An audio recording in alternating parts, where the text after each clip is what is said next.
नमस्कार जी, मैं राजवीर सिंह बटला, immigration attorney, Sacramento, California. मैं बताना चाहता हूं एलियन रजिस्ट्रेशन रिक्वायरमेंट के बारे में कि किन लोगों पर ये रिक्वायरमेंट लागू होती है और कौन से लोग ऑलरेडी रजिस्टर्ड हैं, उन्हें रजिस्टर करने की या फिंगरप्रिंट करवाने की जरूरत नहीं है। तो अकॉर्डिंग टू यूएससीआईएस पॉलिसी, कौन से लोग ऑलरेडी रजिस्टर हैं? तो उसमें लॉफुल परमानेंट रेजिडेंट्स, अगर आपके पास ग्रीन कार्ड है, आप ऑलरेडी रजिस्टर्ड हैं। Aliens paroled into the United States, अगर आप बॉर्डर पे आए थे और आपको परोल उन्होंने करके अंदर किया तो आप पे ये लागू नहीं होती। All aliens present in the United States who were issued immigrant और non immigrant visa before their last date of arrival, अगर आप किसी भी तरह के वीजे से अमेरिका में एंटर हुए हैं तो आप पे ये रिक्वायरमेंट नहीं लागू नहीं होती है।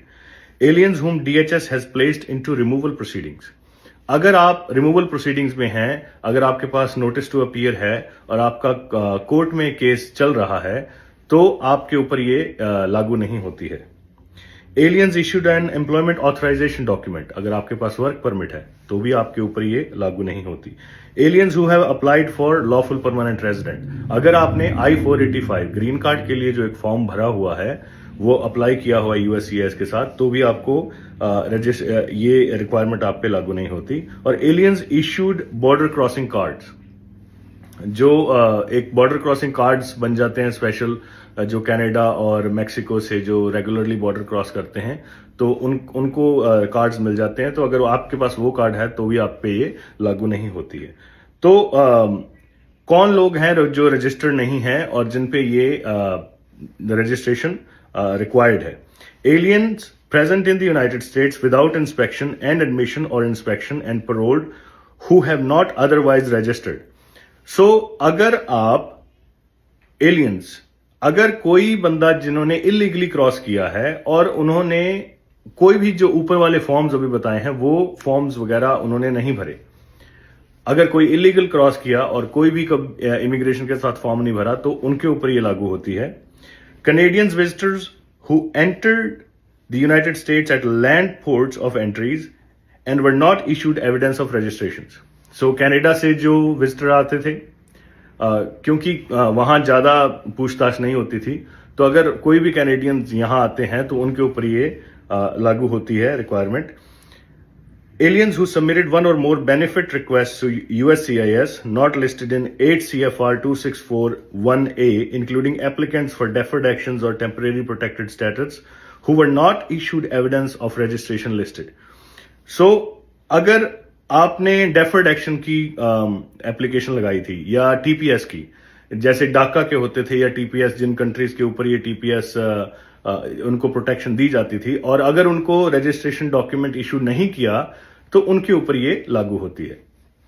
सो अगर इसको आसानी से समझें, अगर आपका असाइलम केस लगा हुआ है, नोटिस टू अपीयर आपके पास है और आपका कोर्ट में केस है, तो आपके ऊपर ये रिक्वायरमेंट लागू नहीं होती।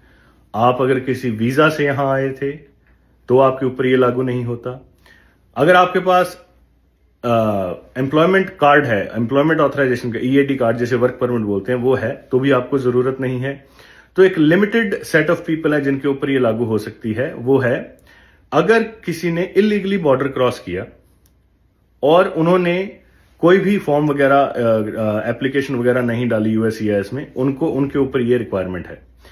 अब इसमें क्वेश्चन आता है कि किसी ने इलीगली बॉर्डर क्रॉस किया और उन्होंने I-589 एप्लीकेशन लगा दी है और उन्होंने फिंगरप्रिंट वगैरह भी करवा लिए हैं, तो क्या उनके ऊपर ये लागू होता है? तो मैं जिस तरह से इसे पढ़ता हूं, मेरे को लगता है कि हाँ, उनके ऊपर ये लागू होता है। सो अगर आप इलीगली बॉर्डर क्रॉस किया, आप सेफ एंटर हुए और आपने I-589 की एप्लीकेशन लगा दी है, तो आपको ये एलियन रजिस्ट्रेशन रिक्वायरमेंट आपके ऊपर लागू होती है। आप इसमें रजिस्टर करें और अपनी एलियन रजिस्ट्रेशन करवाएं और फिंगरप्रिंट्स करवाएं।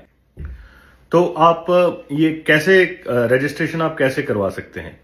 आप अपना ऑनलाइन फॉर्म, अपना अकाउंट बनाएं यूएससीआईएस के ऊपर, और उसके बाद जो फॉर्म है रजिस्ट्रेशन के लिए उसका नाम है G325R, G325R। जब आप अपना अकाउंट बनाएंगे उसके बाद आप वहां जाके ये वाला फॉर्म भरेंगे G325R, और जब आप उसमें सारी इंफॉर्मेशन डालेंगे तो वो आपको बता देंगे, वहां भी कंफर्म कर देंगे कि आपको रजिस्ट्रेशन रिक्वायर्ड है या नहीं है।